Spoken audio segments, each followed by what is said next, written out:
Hey guys, Ash here coming at you today in Clash Royale. I am not alone. I'm joined by old friend Zareldo back on the channel. Zareldo, what's up, man? How you doing? Hey Ash, I'm very happy to be back on the channel. I'm doing great. How are you? I'm doing well, man. Happy to have you back. Congratulations on going a combined 40-2. 2 victories, one on your main account, one on your mini, using your favorite version of PEKKA Bridge Spam. How does it feel, man? Was it difficult or no? I'm gonna be honest, because I haven't played that much the last few seasons, it took me a bit to get warmed up. Okay. But once I got comfortable and back in the groove, I got 20-0 in Zareldo, and then immediately after that I started 16-0 in Arctics, lost 2, and ended up 20-2, so in total 40-2. All right, very, very cool. Why do you like, you're obviously known for, we've had you on the channel so many times with PEKKA Bridge Spam, right? So why do you like this version? You were telling me off air that you went through and saw how many people won 20-win CRL challenges with PEKKA Bridge Spam, and it was like 40 with the Magic Archer, the EWIS version, 20 or so with the, dude, there is the loudest thunder ever going down in the background, so I apologize for the hesitation. But you said there's 20 with the Minions version, or a couple with the Minions version, but you were the first one to win with the Queen. Why do you like the Queen version of PEKKA Bridge Spam? Okay, so even though this may not be a very popular opinion among the PEKKA players, I think Queen is so good defensively that she makes up for a lack of offensive power. The reason why people tend to use Magic Archer and Minions is because they're good for punishing your opponent. But in my experience with Queen, you can defend so well that the counter pushes become really overwhelming, hard to defend, your opponent starts lagging behind even more and more and more, and eventually they just can't keep up anymore, which is why I prefer the Queen. Okay. I mean, this deck doesn't seem like the type of deck that would traditionally benefit too much from a 3-card cycle. Is that a factor at all, or is it just basically, to your point, the defensive prowess of the Queen? I think the defensive strength of the Queen is the main reason I prefer in this deck. Okay. But one case in which the 3-card cycle really helps is sometimes PEKKA, especially if you don't have a Magic Archer, can struggle to finish a tower. So cycling 2 poisons really quick while you're defending is also a very big benefit of having the Queen. Okay. That makes sense. Let's go ahead and break down some of these matches. I want to break down both your 20 wins, and you do really well at this. You've been a coach, trainer in the past. So let's go ahead and start with the one against Law 67. On this account, you are 19-2 right now, so this is do or die for you. So what's going on through your head, and how do you feel about your starting hand? My starting hand is not the greatest, because you want to have both a Ghost and a Bandit ideally. So you can see here, my starting hand was pretty awkward. I didn't have any good answer for the drill, so I had to EWIS plus Barb to make sure it doesn't do too much damage. And at this point, I'm just trying to feel out what version of drill he has. Most versions of drill are pretty bad, but the general rule for all of them is stay calm, don't overcommit, because you're not going to be able to defend if they have too much, and save your Ghost. Okay. You need your Ghost. Okay. I was going to ask, drill is everywhere in this challenge and in the game in general. Along with that, you know, Mighty Miner bait deck, I feel like every other deck is, you know, those 2 decks back and forth. I wanted to ask, okay, so the most important card in this matchup then is Royal Ghost. Are you going to try to Royal Ghost every single time immediately on the drill? Try to predict it with it? Usually I wouldn't do that. Unless I have a PEKKA and there's nothing they can do to distract or kill the Ghost. Because if you use a PEKKA, it survives basically with full health, and it's effectively a 3-elixir PEKKA. Whereas with the Ghost, it's not as big of a threat, since just skeletons alone will be able to kill it. So PEKKA when they cannot punish, and otherwise you use Ghost. So in this case, nothing's on the field, I'm just gonna PEKKA. It's gonna be more of a pain for him to deal with. Okay, so what's going on in your head right now? There's 20 seconds left in single elixir time. Okay, so I supported my PEKKA with the Ghost here, because if I just left it alone, it would have had too big of a counter push. Right now I'm basically just stalling till double elixir so I can defend with my Queen and a poison. I'm trying to just force out elixir, even though the push isn't really going anywhere. I just want to make sure I'm able to defend in the meantime. Yeah. So here it gets a bit tricky because the queen took good care of my P.E.K.K.A, but I was able to mitigate most damage. Just letting the fire spirit go, otherwise I'm gonna be behind too much. I'm up slightly, so I'm just gonna battle ram in the back, take it easy, ghost on the drill, and then reset. Okay. My plan here is to build big enough of a push to where my poison plus ideally a bandit can snipe off a cannon, but I have to be patient for that as I need a really big elixir. Okay, so now you do a P.E.K.K.A in the back after the, okay. So here again, just So focusing on defense for the most part? Or, yes, I'm just waiting it out, waiting for him to either mess up or overcommit, because since he has both queen, cannon, and giant skeleton, and my cards are weak to basically all three of those, it's going to be difficult for me to defend without being up a lot.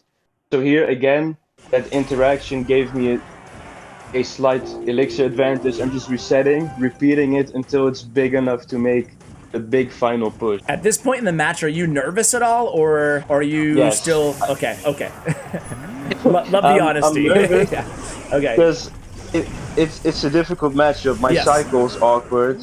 I'm struggling to break through, but here my stuff slightly survives. My queen was still alive, which is why I supported her. I was able to zap the skeletons in time, so he wasn't able to use his giant skeleton on my bandit. But now again, I'm not up by much at all. I have to reset again and just take it easy. I pack it up high because I was expecting him to play something at the bridge, but he didn't end up doing it. So here his giant skeleton is out of cycle. Now it's back, but I'm just spamming, so he's not able to set up a proper defense that stays alive afterward. Now his cycle is bad, so now I start spamming. He doesn't have anything proper to defend a ghost, so I'm just playing it at the bridge, keeping the pressure. I don't know if he is back to a queen ability, so I zap her just in case. Now I got his tower down to spell cycle Woo! range, Yeah. but he has drill and a 3-card cycle, so I need to be really careful as to not take any damage. Right? And with the fireball, it's really difficult. There's 20 seconds left. I cycle a poison. At this point, honestly, I thought I won. Because here I catch the drill. But then something crazy happens. At 7 seconds left, his fireball hits my tower. I thought I won. I just cycled a poison in celebration. And then with 2 seconds left, he played another fireball. So 2 fireballs in 5 seconds. Whoa! Yeah, that was a Did you really, get a? really close I didn't game. catch it at the end. Did you get a tick on that tower with that celebration poison? Is that what put you in the Yes. lead? Oh my god! Yeah, but if Wow. I did it a split second later, I The would have lost. difference, yeah, the difference between 19 and 3 and 20 and 2. Well done. Let's go against Boom 4. Now we're going against Lava Hound. How are you negotiating lava with this deck? Okay, so there's two things I gotta keep in mind. I need to snipe everything that's behind this Lava Hound, because the Lava Hound itself is not gonna cause any trouble. He goes Lava Hound first play. Normally, I would want to play a Battle Ram at the bridge and an Ewis in the back, but I have neither. So I just have to queen, because I have nothing else. Okay. Here he uses his skeleton dragons, which would kill my queen, so I have to protect her. My objective now is just survive and don't get behind too much. So I pop the ability here so the miner didn't target her. The Lava Hound pops and I can safely kill this. Nice. Now I am down in elixir by quite a bit. I am not sure what his ground cards are yet, but I expected barbs, guards, or tombstone. I'm just gonna let this balloon get a hit because I wouldn't be able to punish him and get a positive exchange. So now my cycle's kind of fixed, but Yep. not really. I don't know what his ground cards are, but at least after my next card I'm gonna have an Ewis again.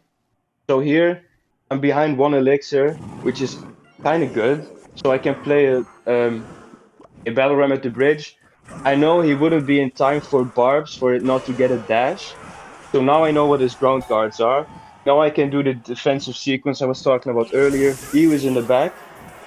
Then goes on the barbs, because those would take my tower. And then use my queen to snipe whatever is behind the hound. Nicely done. Nicely done. So after you play your queen in your Ewiz here, obviously successful defense coming up, are you trying to like cognitively say, okay, I need to play some cards to get back to my Ewiz and queen again? Like, are you trying to always go on offensive? I'm mainly thinking about what does he have in terms of ground troops to stop me? Okay. Because if I get to a point where he has a push down and he has barbs in cycle, I'm basically screwed. You're just wasting But your I do elixir, know yeah. one thing here. I have to force out the barbs. Otherwise, I'm gonna lose. I'm not gonna be able to defend. So I play a P.E.K.K.A in front of my Ewis to just protect it from the skeleton dragons and the inferno dragon. I know my P.E.K.K.A is gonna die, but I just need to survive here. So I block the miner with my bandit. Yeah. Now I can poison the skeleton dragons. I poison up high, even though it doesn't catch the pups. If he were to play a balloon, it would be slower and I would have more elixir to get back to an Ewis or queen. Okay, that's smart. And you get back to your So queen, here, or you have a queen. pop the ability. Unfortunately, I missed my zap. I played it slightly too early, so I had to E-Wiz. So now it gets really tricky. I barely get down my battle ram in time. But I do know the barbs are still gonna distract. Now he doesn't have barbs in cycle. I bend it at the bridge, and it connects. Oh my god, dude! Oh my word, that was a really close one. That was a really close one. Now, looking back in hindsight, do you see anything you would have done different in that matchup, or do you think you played it basically as well as you could, except for that zap at the end? Yeah, with my cycle being a bit messed up, there's not much I could have done differently, except of course not missing the zap. The main thing you want to keep in mind in this matchup is, does he have elixir for barbs and are they in cycle? Because I can't really, if it gets to a cycle where he's constantly attacking, I'm constantly defending, I'm gonna lose. Yeah. So yeah. the goal for me is just to mess him up as much as possible so I can properly defend. And in this case, it would be by keeping in mind, can he play his barbs? Does he have enough time? Does he have enough elixir? And then the barb should not be an afterthought. You should always keep a ghost. Anything else is too slow to kill the barbs. But All right. just keep that in mind. Okay. Good tips. Let's go against Mac Giver here. So this one is another popular deck. What is it? Bait? Oh, okay. It's a recruits deck. Yeah, this I think is the worst matchup in the entire game for P.E.K.K.A. Okay. I don't even think it's close. Yeah, he's got zappies, he's got recruits, no big deal. What are you, so what's your strategy if you have any shot here? What are you trying to do? I need my queen on one lane, I need my poison for another lane, and I need to be patient and wait for an opportunity where his goblin cage is out of cycle here. Because he played a cage and recruits, I mean a cage and zappies, I knew he had recruits, so I went all angels, so at least that side is gonna be dead. Yep. And my objective here is basically just survive. Okay.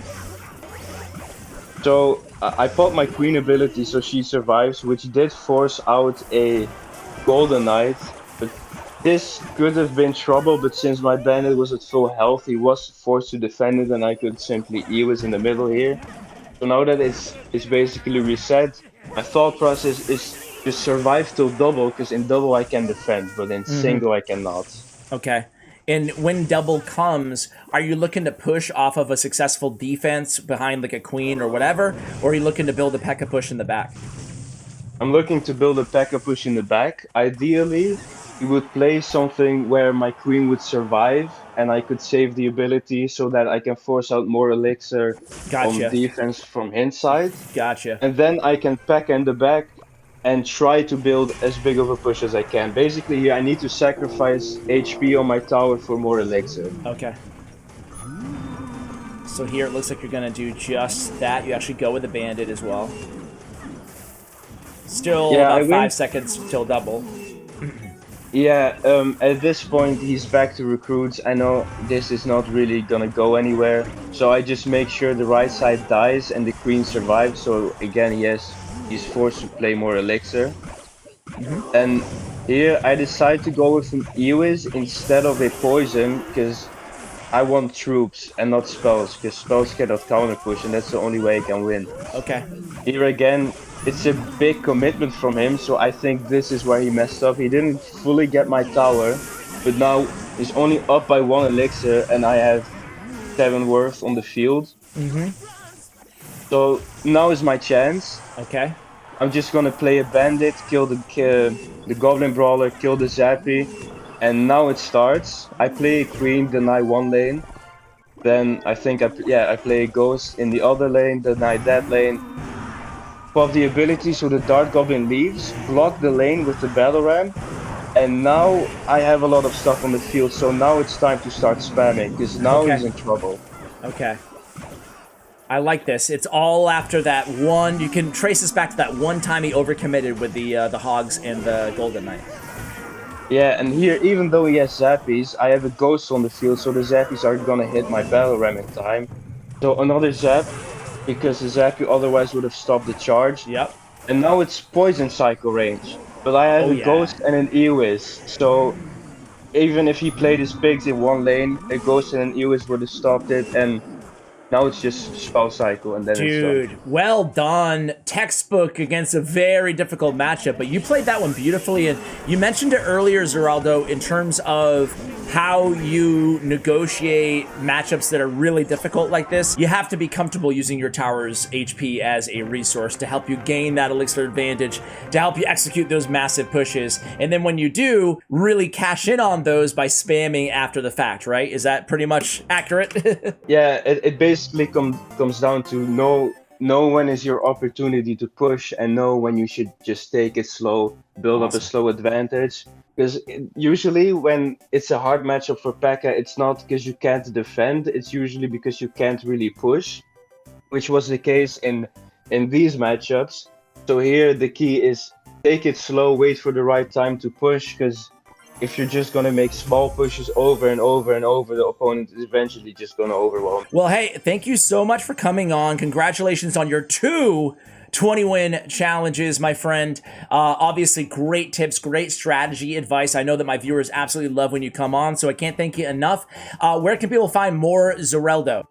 You can follow me on Twitter. It's the same as my in-game name.